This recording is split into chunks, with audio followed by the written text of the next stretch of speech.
Hello world, hello YouTube land. Well, I haven't done a video for a few days now. That's because I've been in Wales, in the Snowdonia area, climbing a mountain. But I'm back now and I've picked up the comics. This is one that you've probably never heard of, because it's a brand new comic produced by the guys who own my local comic book shop. It's called The First. First and one by Tom Brown and Alan Steen, if I get the names right. Yeah, John Wayne Brown, the writer, and Alan Steen is the artist, and Troy Loveday, the letterer. I'll leave a link to their actual Facebook page, so if you want to pick up a copy of this comic yourself, you can do that. It's their first attempt at a comic. I'm not the sort of person who BS's or says nice things where honest criticism is needed, and that's what I'm going to do for this review, this critical analysis of their first comic book. Obviously, it's not the finished polished article that you'd read in something like Dark Horse or Marvel or DC. It's just some guys working in a comic book shop, looking to get on the first rung of the ladder, really, dipping their toes in the water, see how it feels. So I'm not going to be I don't want to swear. I'm not going to be that bad, not that harsh, but I'm going to be honest. Okay, The First. It starts off with a fight scene, which is always good. We've got two superheroes fighting. I've got a few notes here. Before I actually go into it, it's a bit confusing because lots of things happen. A bit too much, I suggest. Right, so it starts off with a fight scene, but it's confusing. There's pretty much dialogue. I don't really know what's happening because of the dialogue, really. And then they shoot back to England 1942. But the first scene set in New York City now.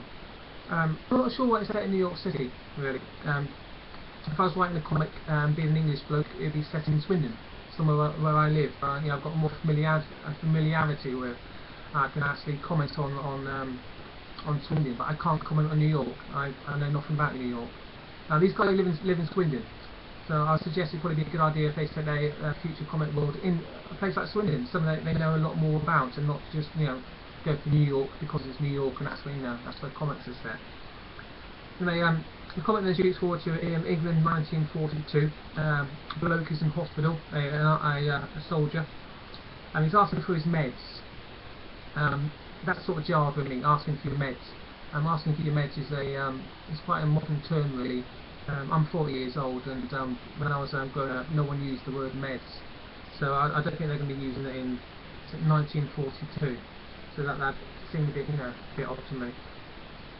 Right, so they've got this soldier in bed. An angel comes up to him and makes him a superhero, basically. I'll show you some of the art. I know my camera sucks.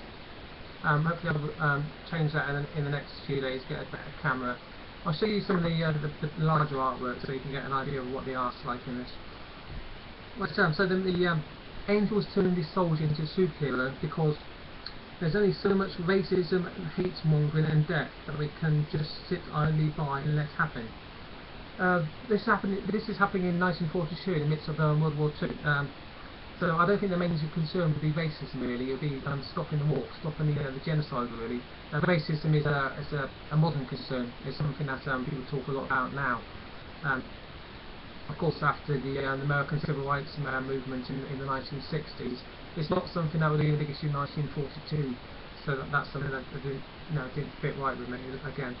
Right, then the comic book shoots forward to the future. We have it's again confusing confrontation between a baddie and the police. The baddie's name's Scorch. He seems to have kidnapped the main hero's girlfriend. Again, I'm not really that positive on what his motivations are, really. Here we go. It's the first example of big artwork, and I like this. This is a good one. Probably one of the best pages in the book, when the hero stomps down. Unfortunately, he's doing the old hand-down thing, which is like the trademark of Superman. So when you see this superhero here, called The First, that's his name, The First, you just think of this guy's an imitation of Superman, really. There's nothing new, just an imitation of Superman. Right, sorry, just looking for the notes here. Yeah, the Scorch, the bad guy, does a speech, and the speech was also a bit confusing to me. If I can just read it out to you. Where is it? There's Scorch's damn speech.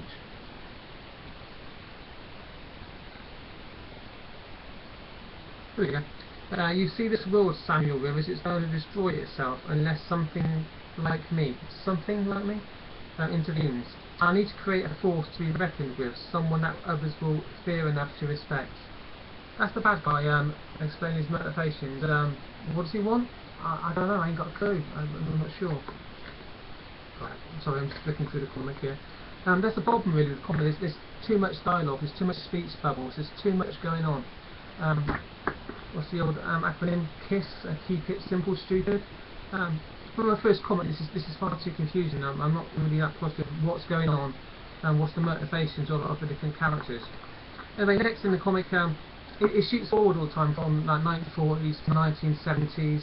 I assume it's set in 2013, but there's no real reference to the economic or political or socio-economic situation of the times that I'm living in. So it's a bit confusing to me. And if you take something like Watchmen, that was set in the Cold War era. This comic, I think it's set now, but you wouldn't be able to tell really by reading it. There's no mention of any of the contemporary issues of the day, of things that are happening now. Now I'll just flip through the comic here. I'm aware that the reviews get a bit long now. You have a splash page, which is nicely drawn. I like this one, but again, it's a derivative of Watchmen, really, which is a group of superheroes set or created by the government to save people. I don't understand. What are they? Are they firemen? Are they going to hang around banks waiting for bank robbers? I don't understand. How do they save people? It's just very confusing to me. And now at the end of the book we have now this is an example of the dialogue, which is a bit jarring, a bit confusing again to me. Is the main hero the First? There he is there, the First. I'll tell you what he's saying. This is the last panel, remember. I don't care anymore if this was a popularity contest. None of you could ever win because you need to be a damn hero to even be in with a chance. What? So here it is, guys. Let me show you why I'm number one. So what is this comic about? Is it about like a competition to see who can be the number one hero? And what makes a hero anyway? Putting out fires? Getting bank robbers? I don't understand. That's the end of the comic. Let me look at my notes to see if I've got anything here. Yeah, are the superheroes firemen? Are they the police? And if they're firemen and the police, why are they needed? We've already got firemen and police. Firemen do a good job putting out fires, and police do a good job of catching bank robbers. I've been alive for quite a long time, and I can't say the main problem in my world is fires and bank robberies. So if you're saving people, you don't really save them by doing those two things, which are the two things which are mentioned the most in this comic. Let's see. Yeah, and the hero himself, the First, slips back into his past. It only goes to when he was in hospital. You don't see what he was doing before that. I don't know why he's a hero. He seems to be a bit like Captain America, really, a brave everyman. But I didn't really get a strong sense of empathy with the guy, and he didn't seem. He seemed quite bland, to be fair. He did seem a little bit like Superman, and not someone who had a particularly distinctive personality or distinctive set of personal morals or principles, or even if you want to call it politics. There wasn't much to him. He was a bit ephemeral.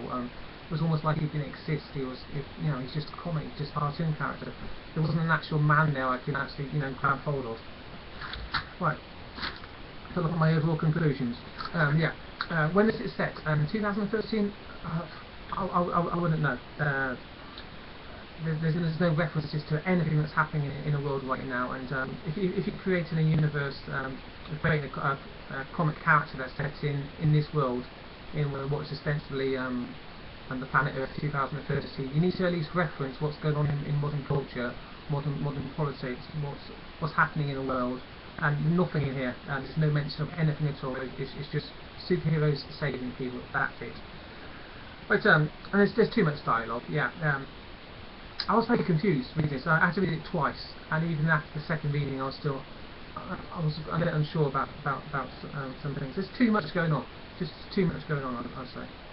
And we don't know who the first is. We don't know who this man is. Like I said before, there's nothing there. But I like the idea of the jealous partners of a bad guy saying that you're an old man, you know, your time has come and gone, and we need something new. But the old didn't seem to represent anything, just like the new doesn't really represent anything. The superhero character himself, can almost be a mainstream political party, not really representing anything, and the bad guys were another political party, not really representing anything. That's as much sense as I can make out of it, really. So yeah, as a whole, it's not a bad comic. Again, these opinions are just opinions. I mean, as some people might read it and get a lot more out of it than I can. But for me, it was a confused comic. It's the first again. A confused comic with too much dialogue. And it was set in a time which was no time. That's probably the best way of saying it. There was no time there. There's no background of what's going on. What's going on in? I know it's set in New York City. But what is going on in New York City? Nothing, apparently. Just the police waiting around for the superheroes to help them out. Not a bad comic. As a first attempt, I've got a lot of respect for people that actually go out there, and rather than someone like myself just talk about it. I've got a lot of respect for people who actually go out there and try it for themselves. So, have good points and quite a few bad points. But it's a learning curve, really, isn't it, making comics? And I wish Mr. John Brown, or I should know his name better because I've seen him every bloody week, John Brown and the artist and the team, wish them the best.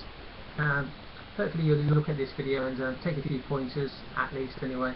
And I look forward to reading the next issue, see where it goes and all that. Okay, that's it for me. I'll see you later. Goodbye.